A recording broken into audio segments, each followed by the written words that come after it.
আসসালামু আলাইকুম, স্বাগতম জানাচ্ছি বিবিসি নিউজ আন্তর্জাতিক সংবাদে।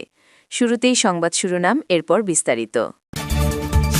ইসরায়েলের সামরিক ঘাঁটিতে হামলা চালিয়েছে হিজবুল্লাহ। ইরানে অপ্রয়োজনীয় এ যুদ্ধ শেষ হোক, চান ৯২% আমেরিকান। লেবাননের কাসমিয়া সেতুতে ইসরায়েলি হামলা। রাশিয়া ইরানের বিশ্বস্ত বন্ধু হয়ে থাকবে পুতিন। দর্শক, এতক্ষণ শুনছিলেন সংবাদ শিরোনাম। এখন বিস্তারিত। আপনি যদি ইসরায়েলের ধ্বংস চান এবং মুসলিমদের পাশে থাকেন, তাহলে ভিডিওতে লাইক করে চ্যানেলটি অবশ্যই সাবস্ক্রাইব করে দিবেন এবং আপনার মূল্যবান মতামত অবশ্যই কমেন্টে লিখে জানিয়ে দিবেন। এখন বিস্তারিত। ইসরায়েলের সামরিক ঘাঁটিতে হামলা চালিয়েছে হিজবুল্লাহ। লেবাননের সশস্ত্র গোষ্ঠী হিজবুল্লাহ উত্তর ইসরায়েলে একের পর এক রকেট, ক্ষেপণাস্ত্র ও ড্রোন হামলা চালিয়েছে বলে দাবি করেছে। টেলিগ্রামে দেওয়া বিবৃতিতে গোষ্ঠীটি জানায়, উত্তর ইসরায়েলের মেরনে একটি বিমান ঘাঁটিতে ক্ষেপণাস্ত্র হামলা চালানো হয়েছে। পাশাপাশি রামোথ নাফতালির কাছে আরেকটি সামরিক স্থাপনায় এক ঝাঁক আক্রমণকারী ড্রোন পাঠানো হয়েছে। ছাড়া উত্তর ইসরায়েলের মানারা ও জারোইত জনপদেও রকেট হামলা করা হয়েছে বলে হিজবুল্লাহ জানিয়েছে। তবে ইসরায়েলি গণমাধ্যমে এখন পর্যন্ত কোনো হতাহতের খবর আসেনি। ইরানে অপ্রয়োজনীয় এই যুদ্ধ শেষ হোক, চান ৯২% আমেরিকান।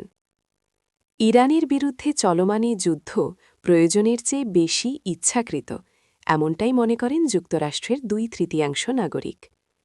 সিবিএস নিউজ ও ইউগাভের নতুন একটি জরিপে এই তথ্য উঠে এসেছে। গত ১৭ থেকে ২০ মার্চ পর্যন্ত অনলাইনে এই জরিপ চালানো হয়। এতে ৩,৩৩৫ জন প্রাপ্তবয়স্ক মার্কিন নাগরিক মতামত দিয়েছেন। জরিপে দেখা গেছে ৬০% মার্কিন নাগরিক ইরানের বিরুদ্ধে সামরিক পদক্ষেপের বিরোধিতা করেছেন। মাসের শুরুতে এই সংখ্যা ছিল ৫৬%, অর্থাৎ বিরোধিতা আরও বেড়েছে। প্রায় ৬৮% মানুষ মনে করেন ট্রাম্প প্রশাসন এই যুদ্ধের লক্ষ্য স্পষ্টভাবে বোঝাতে পারেনি, আর ৫৭% উত্তরদাতা মনে করেন যুদ্ধ আমেরিকার জন্য খারাপ দিকে যাচ্ছে। মিলিয়ে ৬৬% মানুষ এটাকে ইচ্ছাকৃত যুদ্ধ এবং ৩৪% প্রয়োজনীয় যুদ্ধ বলে মনে করেন। দলীয় বিভাজনও স্পষ্ট। ৯৯% ডেমোক্র্যাট ও ৭৩% স্বতন্ত্র ভোটার এটাকে ইচ্ছাকৃত যুদ্ধ মনে করেন। অন্যদিকে ৬৭% রিপাবলিকান যুদ্ধটিকে প্রয়োজনীয় বলে মনে করেন। তবে একটি বিষয়ে প্রায় সবাই একমত। জরিপে অংশ নেওয়া ৯৯% মানুষ বলেছেন এই সংঘাত যত দ্রুত সম্ভব শেষ করা জরুরি। যুদ্ধের লক্ষ্য নিয়েও মতামত এসেছে।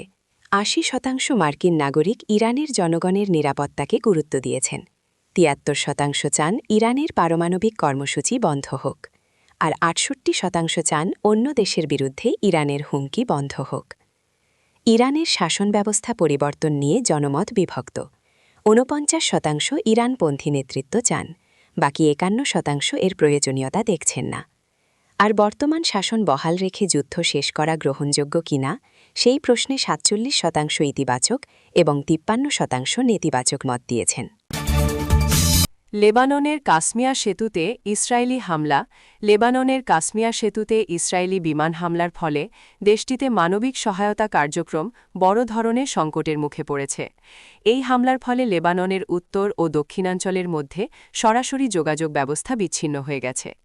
মানবিক দৃষ্টিকোণ থেকে এই হামলার প্রভাব লেবানন সরকারের জন্য অত্যন্ত ভয়াবহ হবে বলে আশঙ্কা করা হচ্ছে। লেবাননের উত্তর ও দক্ষিণ অংশের সংযোগকারী এই সেতুগুলো ধ্বংস হয়ে যাওয়ায় বর্গত মানুষের কাছে ত্রাণ ও জরুরি সামগ্রী পৌঁছানো এখন প্রায় অসম্ভব হয়ে পড়েছে। রাশিয়া ইরানের বিশ্বস্ত বন্ধু হয়ে থাকবে, পুতিন। রাশিয়ার প্রেসিডেন্ট ভ্লাদিমির পুতিন ইরানের নতুন বছর নওরোজ উপলক্ষে দেশটির নেতাদের শুভেচ্ছা জানিয়েছেন। শনিবার ক্রেমলিন জানিয়েছে, পুতিন ইরানের সর্বোচ্চ নেতা আয়াতুল্লাহ মোজতাবা খামেনি ও প্রেসিডেন্ট মাসুদ পেজেশকিয়ানকে শুভেচ্ছা পাঠিয়েছেন। ক্রেমলিনের বিবৃতিতে বলা হয়েছে, ভ্লাদিমির পুতিন ইরানি জনগণকে এই কঠিন পরীক্ষা মর্যাদার সঙ্গে মোকাবেলা করার শুভকামনা জানিয়েছেন এবং জোর দিয়ে বলেছেন যে এই কঠিন সময়ে মস্কো তেহরানের বিশ্বস্ত বন্ধু ও নির্ভরযোগ্য অংশীদার হিসেবে রয়েছে। পলিটিকো জানিয়েছে মস্কো ওয়াশিংটনকে একটি প্রস্তাব দিয়েছিল। সেই প্রস্তাব ছিল রাশিয়া যদি ইরানকে গোয়েন্দা তথ্য দেওয়া বন্ধ করে তাহলে যুক্তরাষ্ট্র ইউক্রেনকে রাশিয়া সংক্রান্ত গোয়েন্দা তথ্য দেওয়া বন্ধ করবে।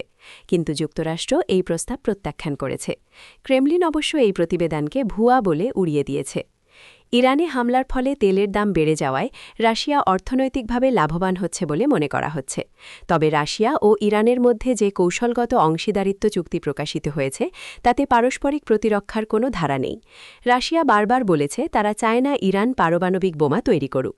মস্কো মনে করে এটি হলে মধ্যপ্রাচ্যে পারমাণবিক অস্ত্রের প্রতিযোগিতা শুরু হয়ে যাবে।